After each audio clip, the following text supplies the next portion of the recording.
जय हिंद, वंदे मातरम। नमस्कार साथियों, स्वागत है आप सभी का आपके अपने यूट्यूब चैनल अवतार स्टडी 7054 में। मैं पाल प्रवीण। आज के वीडियो में बात करेंगे गवर्नर जनरल एवं वायसराय। आज का टॉपिक आपके एग्जाम के लिए बहुत ही इंपॉर्टेंट है। आप किसी भी कॉम्पिटेटिव एग्जाम की तैयारी करते हैं, इस वीडियो के माध्यम से 50 प्लस क्वेश्चन कवर करेंगे जो आपके एग्जाम के लिए बहुत ही इंपॉर्टेंट है। तो आप सभी लोग वीडियो को पूरा देखें, वीडियो को लाइक करें, शेयर करें और चैनल को सब्सक्राइब करें। आज का टॉपिक आपके एग्जाम के लिए बहुत ही इंपॉर्टेंट है।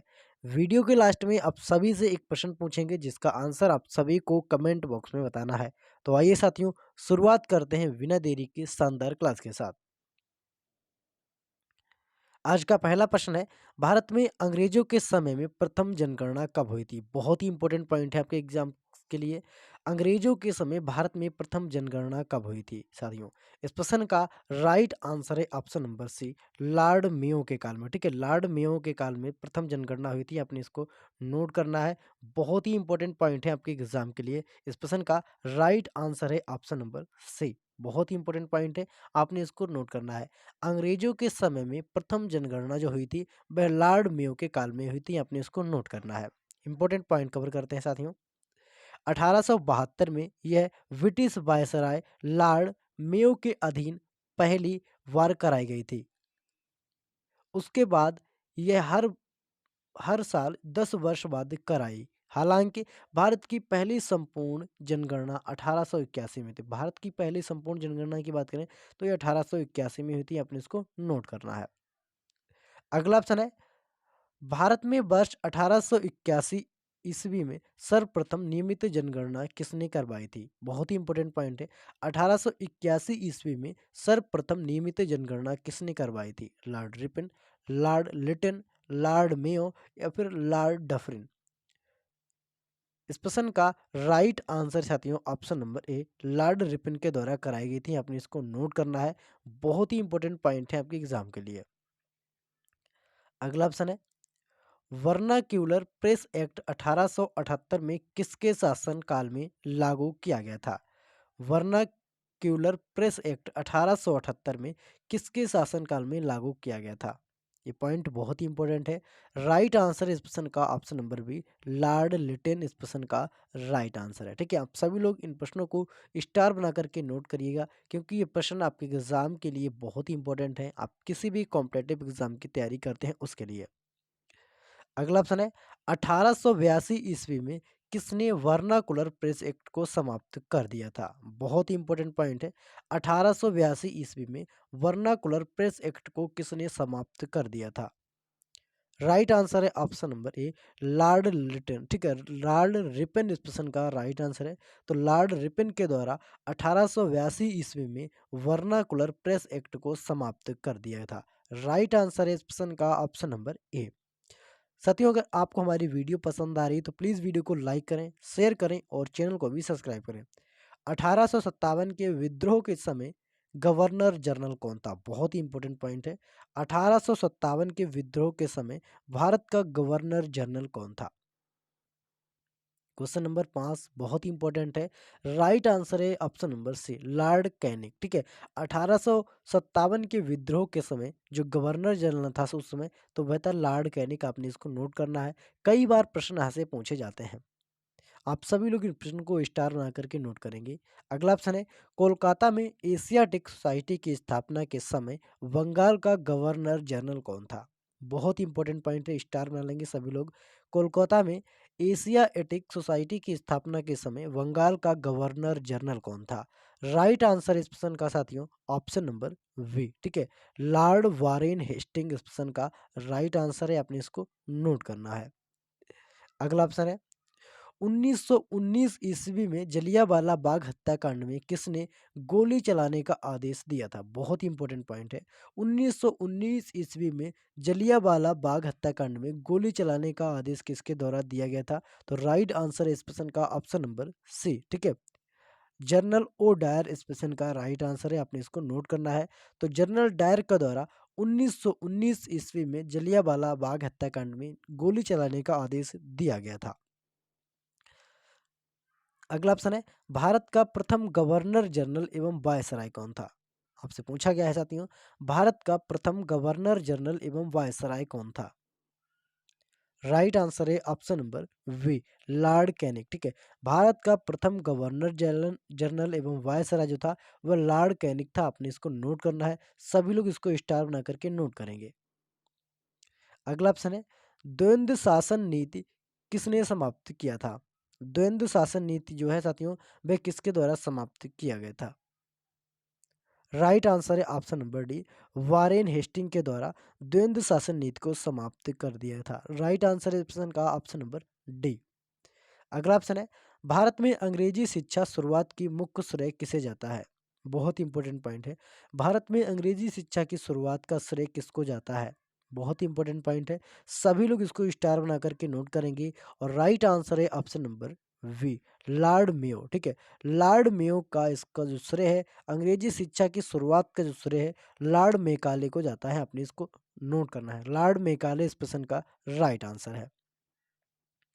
अगला ऑप्शन है, सती प्रथा का अंत करने तथा ठगी को समाप्त करने का श्रेय किसको जाता है? बहुत ही इंपॉर्टेंट पॉइंट है, स्टार बना लेंगे सभी लोग। सती प्रथा का अंत करने तथा ठगी को समाप्त करने का श्रेय किसको जाता है? राइट आंसर है साथियों इस प्रश्न का option number B, Lord William Bentinck इस प्रश्न का राइट आंसर है। आपने इसको नोट करना है बहुत अच्छे से। ठीक है, कई बार इस प्रश्न को एग्जाम में भी पूछा गया है, तो आप सभी के लिए प्रश्न बहुत ही इंपॉर्टेंट है। अगला ऑप्शन है, किसके शासनकाल में ब्लैक होल दुर्घटना घटी थी? बहुत ही इंपॉर्टेंट पॉइंट है, किसके शासनकाल में ब्लैक होल दुर्घटना घटी थी? सही आंसर है ऑप्शन नंबर सी। ठीक है, सिराजुद्दौला के शासनकाल में ब्लैक होल घटना घटी थी। आपने इसको नोट करना है।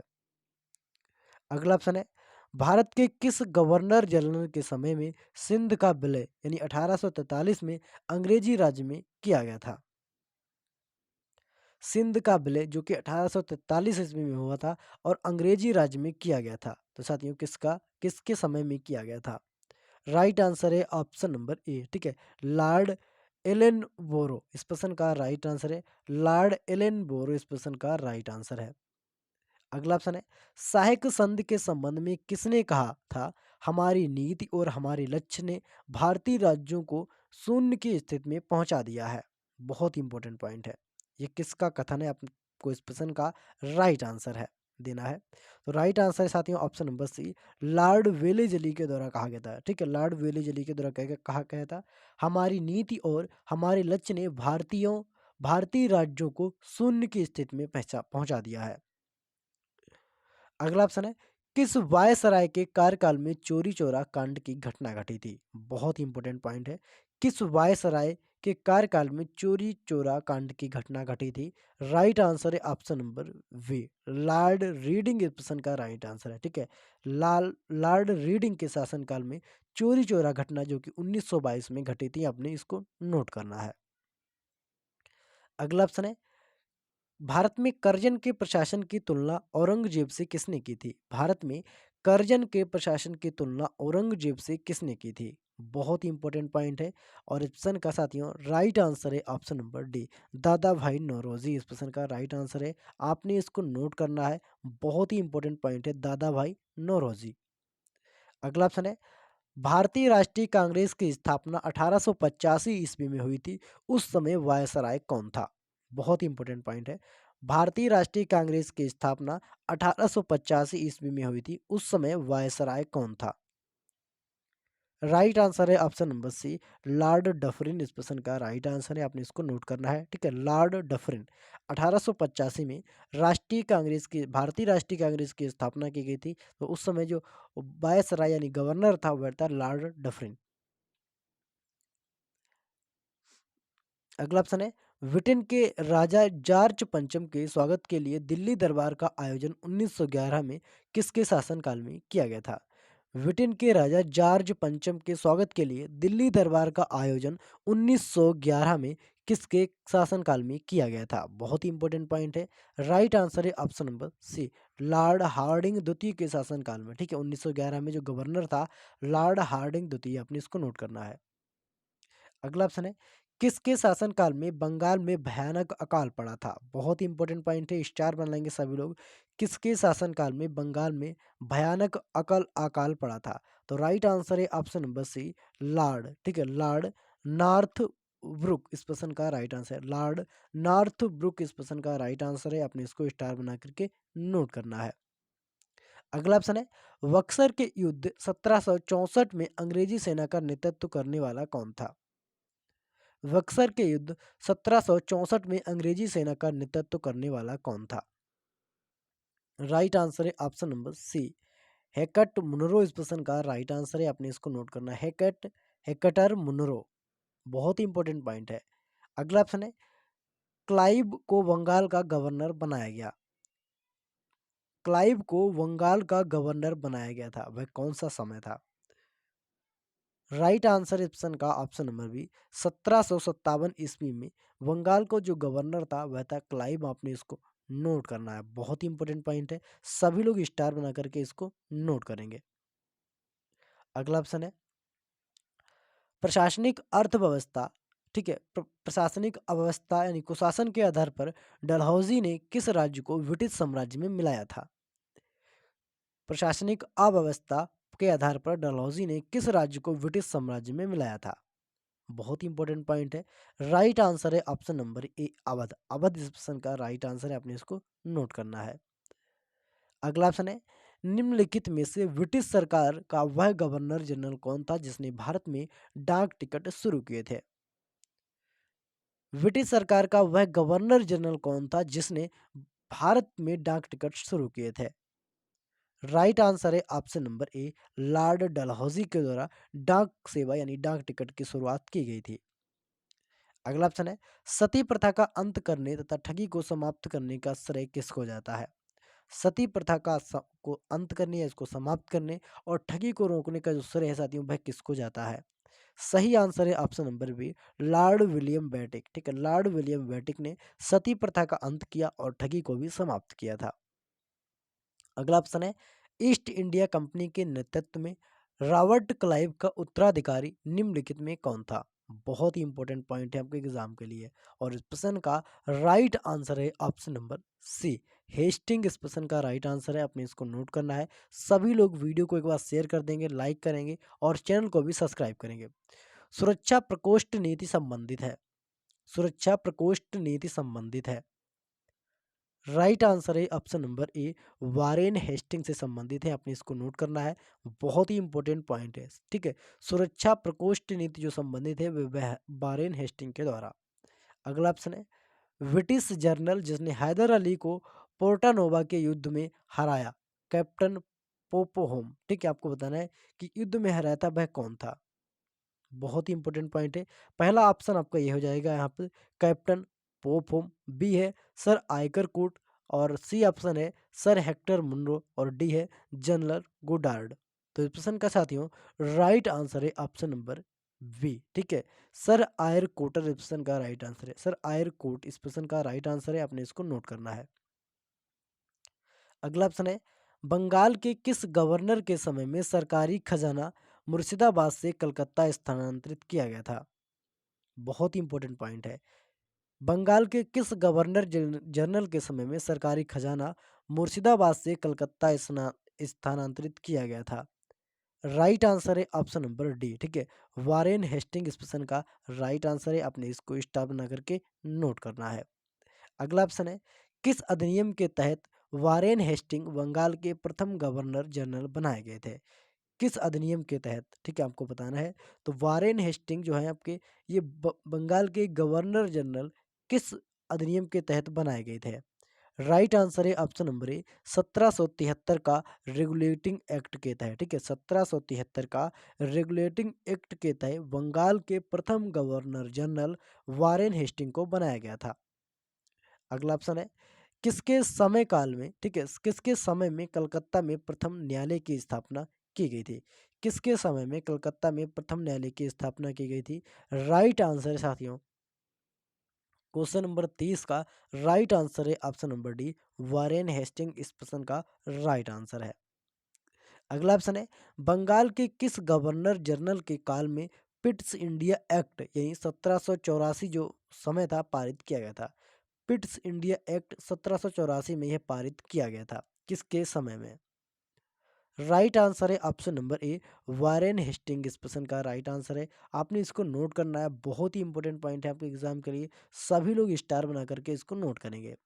अगला प्रश्न है, ब्रिटिश भारतीय राज्य क्षेत्र का अंतिम प्रमुख विस्तार हुआ। ब्रिटिश भारतीय राज्य क्षेत्र का अंतिम प्रमुख विस्तार हुआ। क्वेश्चन नंबर 32 है इस प्रश्न का साथियों, और राइट आंसर देंगे सभी लोग। क्वेश्चन नंबर 32 का राइट आंसर है ऑप्शन नंबर बी, डलहौजी के समय से। इसको आपने नोट करना है, ठीक है, डलहौजी के समय से। अगला ऑप्शन है, इलाहाबाद की द्वितीय संधि जो कि 16 अगस्त 1765 किन के बीच हुई थी। इलाहाबाद की जो द्वितीय संधि हुई थी वह 16 अगस्त 1765 को और किन के बीच हुई थी आपको बताना है। राइट आंसर है ऑप्शन नंबर बी, ठीक है, सुजाउद्दौला एवं क्लाइव के बीच ये संधि हुई थी, ठीक है, सुजाउद्दौला एवं क्लाइव। अगला ऑप्शन है, ठगों के दमन में निम्नलिखित में कौन संबंध था।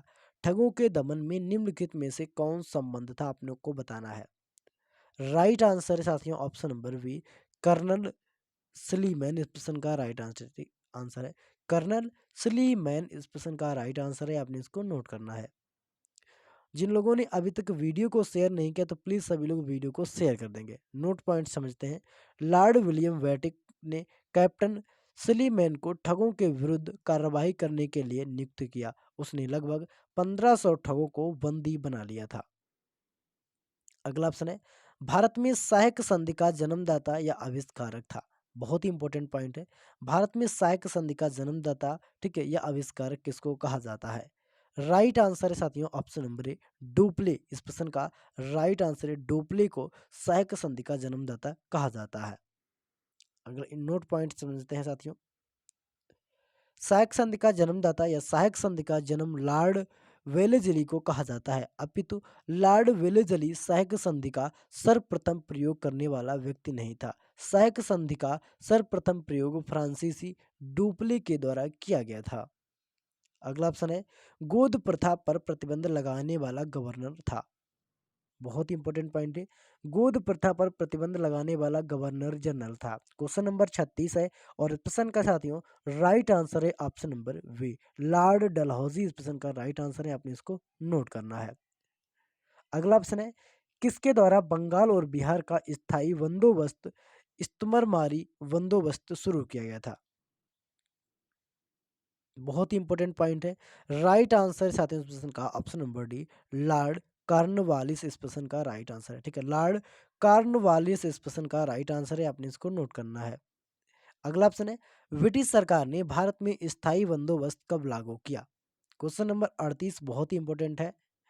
ब्रिटिश सरकार ने भारत में स्थायी बंदोबस्त कब लागू किया। क्वेश्चन नंबर 38 है। राइट आंसर है साथियों इसका ऑप्शन नंबर वी, 1793। इस प्रश्न का राइट आंसर है, आपने इसको नोट करना है, 1793। अगला ऑप्शन है, भारतीय प्रशासनिक सेवा किसके शासनकाल में प्रारंभ हुई थी। क्वेश्चन नंबर 39 है, भारतीय प्रशासनिक सेवा किसके शासनकाल में प्रारंभ हुई थी।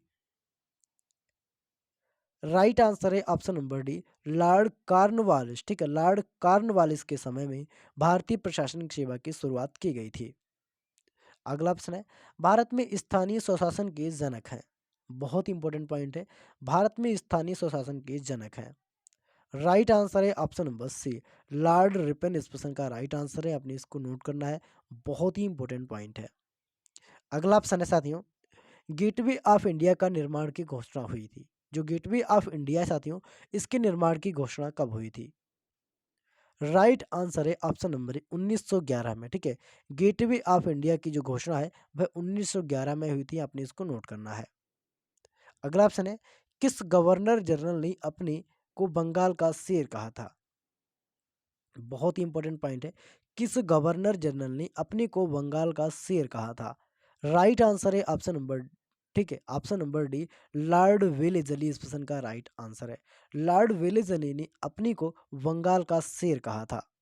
अगला ऑप्शन है, ब्रिटिश सरकार ने पहली बार ये घोषणा की कि उनकी मंशा भारत में धीमे धीमे एक उत्तरादायी सरकार बनाने की है। ये पॉइंट बहुत ही इंपॉर्टेंट है।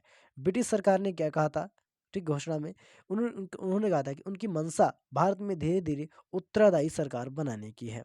तो ये प्रश्न का राइट आंसर साथियों, ये घोषणा कब की थी उन्होंने? राइट आंसर है इस प्रश्न का ऑप्शन नंबर डी। अगस्त में घोषणा की थी और 1917 में, ठीक है? अगस्त 1917 में यह घोषणा उन्होंने की थी। आपने इसको नोट करना है। अगला ऑप्शन है, भारतीय राज्यों पर अंग्रेजी प्रभुत्व स्थापित करने के लिए किसने प्रशासक में सहायक संधि का सूत्रपात किया? भारतीय राज्यों पर अंग्रेजी प्रभुत्व स्थापित करने के लिए किसने प्रशासन में सहायक संधि प्रणाली का सूत्रपात किया? राइट आंसर है साथियों ऑप्शन नंबर बी इस प्रश्न का, ठीक है? लॉर्ड विलेजली इस प्रश्न का राइट आंसर है, आपने इसको नोट करना है, बहुत इंपॉर्टेंट पॉइंट है। अगला ऑप्शन है, ब्रिटिश द्वारा सुशासन का बहाना लेकर निम्नलिखित प्रश्नों में से एक एक का शासक हटा दिया गया था। तो वह शासक कौन है जो हटा दिया गया था? कहाँ का शासक था जिसको हटा दिया गया था? राइट आंसर है इस प्रश्न का ऑप्शन नंबर ए, ठीक है? अवध का शासक था जिसको हटा दिया गया था, आपने इसको नोट करना है। इंपॉर्टेंट पॉइंट है, सभी लोग स्टार बना करके नोट करेंगे।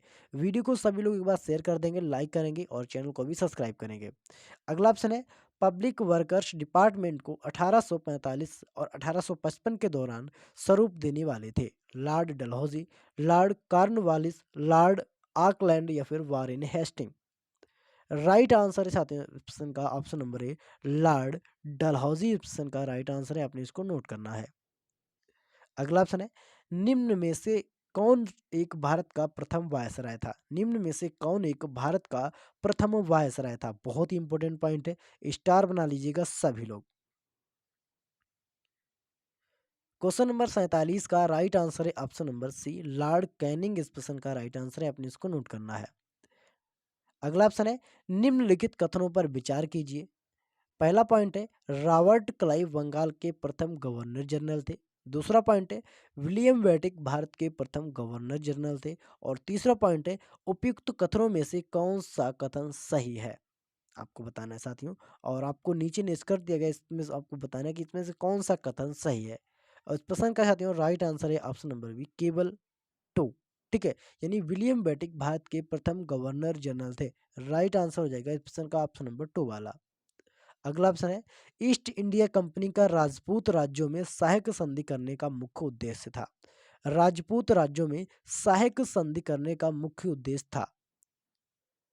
राइट आंसर है साथियों ऑप्शन नंबर डी, अंग्रेजों की प्रभुत्ता स्थापित करना इस प्रश्न का राइट आंसर है। अंग्रेजों की प्रभुत्ता स्थापित करना, प्रभुत्व सत्ता स्थापित करना इस प्रश्न का राइट आंसर है।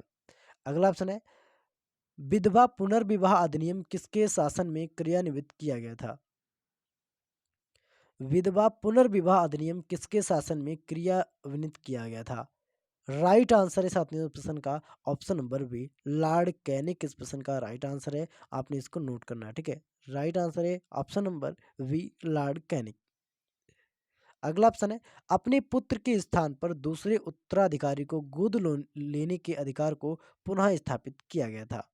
तो साथियों ये कब स्थापित किया गया था आपको बताना है। राइट आंसर ऑप्शन का ऑप्शन नंबर डी, 1858 की साम्राज्य की घोषणा ने, ठीक है? ऑप्शन नंबर डी, 1858 की साम्राज्य की घोषणा के द्वारा अपने पुत्र के स्थान पर दूसरे उत्तराधिकारी को गोद लेने के अधिकार को पुनः स्थापित किया गया था। अगला ऑप्शन है इस वीडियो का, उस समय जब नेपोलियन की शक्ति ने अपने यूरोप में साम्राज्य साम्राज्य धराशायी हो रहे थे, नीचे लिखे गवर्नर जनरलों में से किस एक ने भारत में ब्रिटिश पताका फहराई रखी थी? बहुत ही इंपॉर्टेंट पॉइंट है। और इस प्रश्न का राइट आंसर है option number D, Lord Hastings इस प्रश्न का राइट आंसर है, आपने इसको नोट करना है, बहुत ही इंपॉर्टेंट पॉइंट है आपके एग्जाम के लिए। अगला ऑप्शन है, लॉर्ड डलहौजी की विलय नीति का प्रथम शिकार निम्नलिखित में से कौन हुआ था?